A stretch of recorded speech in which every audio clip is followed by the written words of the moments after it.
Hello दोस्तों, स्वागत है आप सभी के अपने चैनल आर के एक्सपर्ट क्लासेस पर।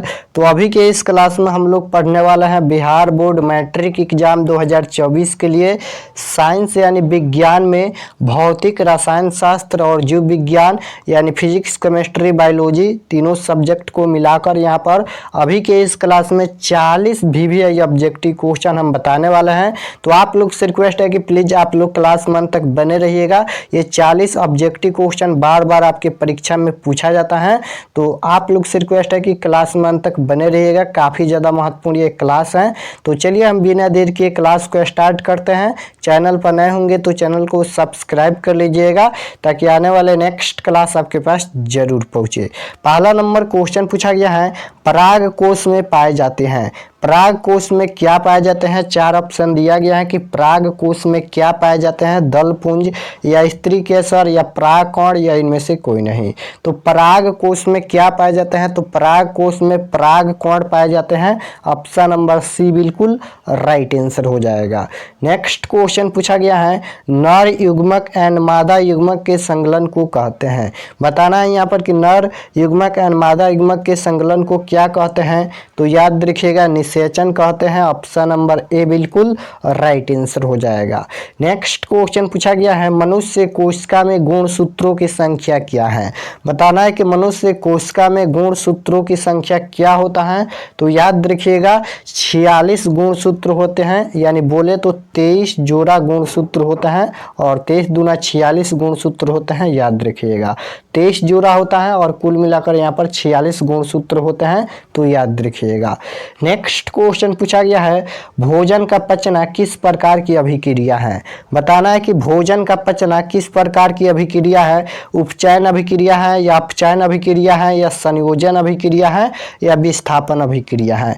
तो भोजन का पचना किस प्रकार की अभिक्रिया है? तो याद रखिएगा उपचयन अभिक्रिया है भोजन का पचना। ऑप्शन नंबर ए बिल्कुल राइट आंसर हो जाएगा।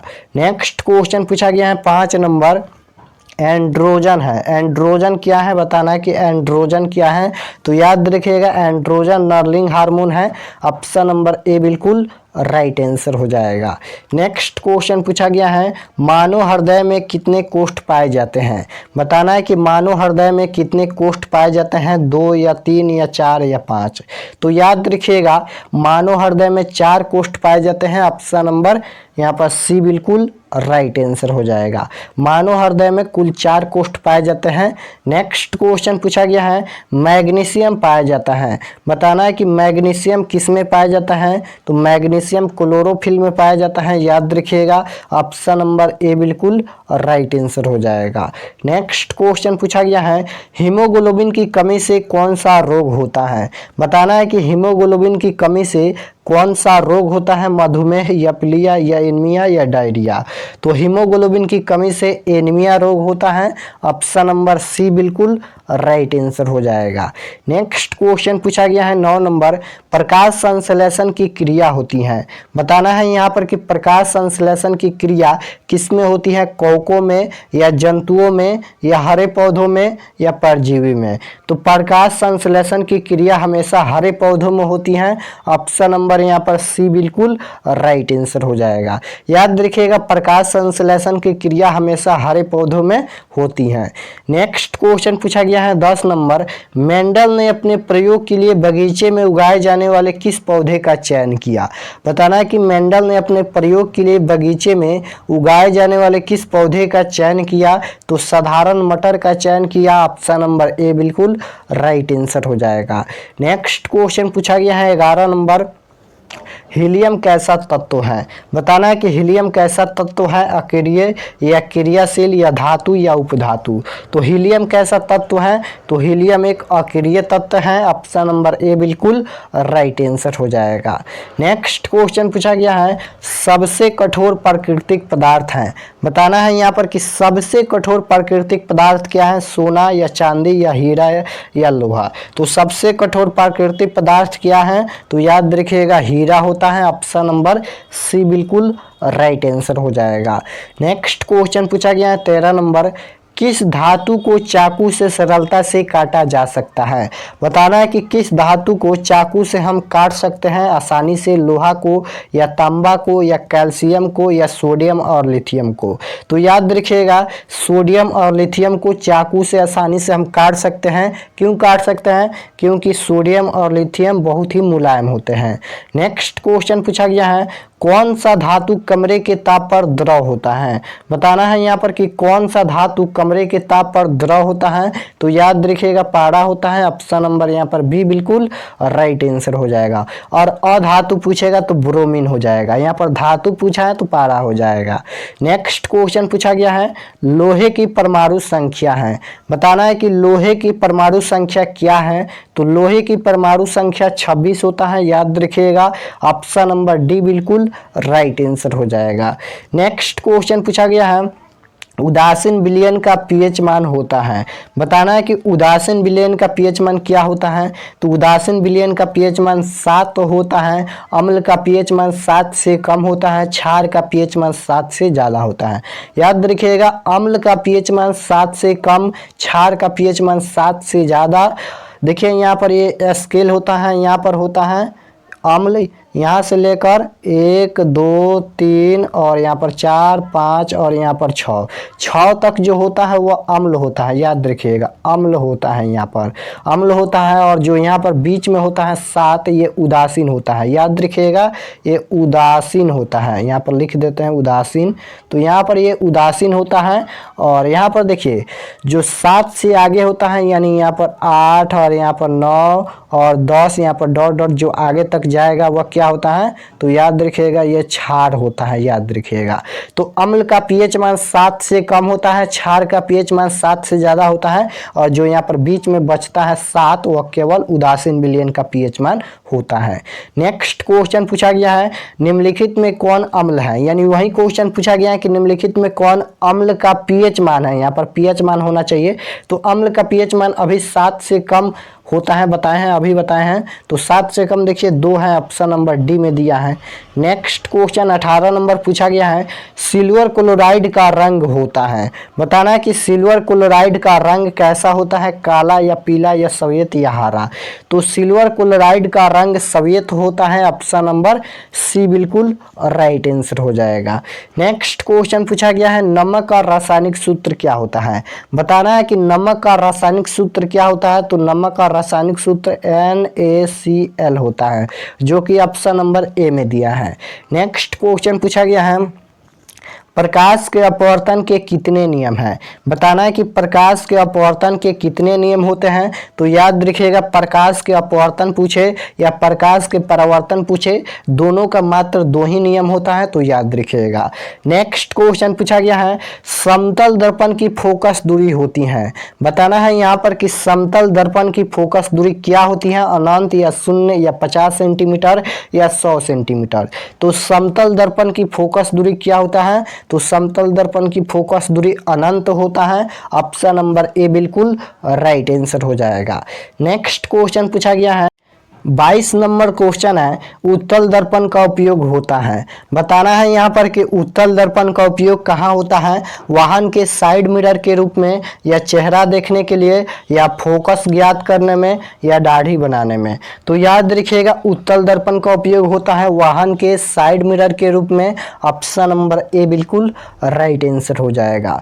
नेक्स्ट क्वेश्चन पूछा गया है सरल सूक्ष्मदर्शी में किस प्रकार का लेंस कार्य करता है।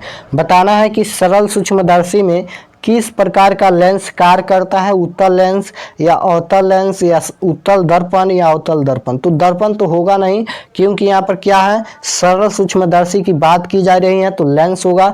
तो याद रखिएगा सरल सूक्ष्मदर्शी में उत्तल लेंस का उपयोग होता है, यानी उत्तल लेंस कार्य करता है। ऑप्शन नंबर ए बिल्कुल राइट आंसर हो जाएगा। नेक्स्ट क्वेश्चन पूछा गया है कि दाढ़ी बनाने में कौन सा दर्पण प्रयुक्त होता है। तो इसका उपयोग होता है अवतल में। ऑप्शन नंबर सी बिल्कुल राइट आंसर हो जाएगा। नेक्स्ट क्वेश्चन पूछा गया है किसी गोलीय दर्पण की वक्रता त्रिज्या 50 सेंटीमीटर है तो उसकी फोकस दूरी क्या होगी। यहाँ पर किसी गोलीय दर्पण की वक्रता त्रिज्या 50 सेंटीमीटर दिया है तो उसकी फोकस दूरी क्या होगी। तो फोकस दूरी ज्ञात करने के लिए एक फार्मूला होता है, एफ बराबर आर बाई 2 होता है। यानी एफ होता है फोकस दूरी, आर होता है वक्रता त्रिज्या और बटा में 2 है। तो यहाँ पर देखिए आर के जगह पर क्या दिया है तो 50 सेंटीमीटर दिया है त्रिज्या, तो 50 बटा में 2 हो जाएगा, कटाएंगे तो एफ का मान कितना आएगा, यानी फोकस दूरी कितना आएगा तो 25 सेंटीमीटर आएगा, जो कि ऑप्शन नंबर यहाँ पर बी में दिया है। नेक्स्ट क्वेश्चन पूछा गया है, स्पेक्ट्रम में किस रंग के किरण का झुकाव अधिक होता है। बताना है कि स्पेक्ट्रम में किस रंग का किरण का झुकाव अधिक होता है। तो बैगनी का ऑप्शन नंबर यहाँ पर डी बिल्कुल राइट आंसर हो जाएगा। नेक्स्ट क्वेश्चन पूछा गया है, समतल दर्पण के द्वारा बने वस्तुओं के प्रतिबिंब कैसा होता है। बताना है यहाँ पर कि समतल दर्पण के द्वारा बने वस्तुओं के प्रतिबिंब कैसा होता है। तो याद रखिएगा समतल दर्पण में हमेशा काल्पनिक प्रतिबिंब बनता है, ऑप्शन नंबर ए बिल्कुल राइट आंसर हो जाएगा। नेक्स्ट क्वेश्चन पूछा गया है, किसी उत्तल लेंस की फोकस दूरी 50 सेंटीमीटर है तो उसकी क्षमता क्या होगी। यहाँ पर देखिए क्षमता पूछा गया है कि क्षमता क्या होगी। तो बहुत ही सिंपल है, एक ट्रिक बताते हैं, आप लोग उसी तरह से निकालिएगा। सबसे पहले तो आप लोग 1/100 लिखिएगा। यहाँ पर अगर क्षमता पूछेगा तो इस ट्रिक का यूज कीजिएगा, और फोकस दूरी वक्रता त्रिज्या पूछेगा तो उसका अलग ही सूत्र होता है जो कि हम बताए हैं। तो अगर क्षमता पूछेगा तो 1/100 लिखिएगा और जितना दिया है उतना लिख दीजिएगा। यानी यहाँ पर 50 दिया है तो 50 हो जाएगा। अब इसे कटाइएगा तो 50 दूना 100 हो जाएगा, यानी 1/2 हो जाएगा। 1/2 का मतलब केवल 2 होता है। लेकिन यहाँ पर देखिए किसी उत्तल लेंस की बात हो रहा है, तो याद रखिएगा उत्तल लेंस की फोकस दूरी क्या होती है तो पॉजिटिव होती है, यानी प्लस का होता है। याद रखिएगा धनात्मक होता है। उत्तल लेंस की फोकस दूरी धनात्मक होता है प्लस का। तो यहाँ पर उत्तल लेंस पूछा है तो उत्तल लेंस हो जाएगा, और उत्तल लेंस की फोकस दूरी प्लस का क्या हो जाएगा, प्लस का 2 डायोप्टर हो जाएगा, यानी क्षमता हो जाएगा। ऑप्शन नंबर यहाँ पर डी में दिया है। नेक्स्ट क्वेश्चन पूछा गया है, मानव नेत्र जिस भाग पर किसी वस्तु का प्रतिबिंब बनाते हैं वह क्या होता है। बताना है यहाँ पर कि मानव नेत्र जिस भाग पर किसी वस्तु का प्रतिबिंब बनाते हैं वह क्या होता है। तो याद रखिएगा रेटिना या दृष्टि पटल होता है। ऑप्शन नंबर डी बिल्कुल राइट आंसर हो जाएगा। नेक्स्ट क्वेश्चन पूछा गया है, निम्नलिखित में स्पष्ट दर्शन की न्यूनतम दूरी कौन है। बताना है यहाँ पर कि निम्नलिखित में स्पष्ट दर्शन की न्यूनतम दूरी कौन है। तो याद रखिएगा 25 सेंटीमीटर होता है। ऑप्शन नंबर बी बिल्कुल राइट आंसर हो जाएगा। यहाँ पर स्पष्ट दर्शन की न्यूनतम दूरी 25 सेंटीमीटर होता है। नेक्स्ट क्वेश्चन पूछा गया है, निकट दृष्टि दोष के निवारण के लिए किस लेंस का व्यवहार किया जाता है।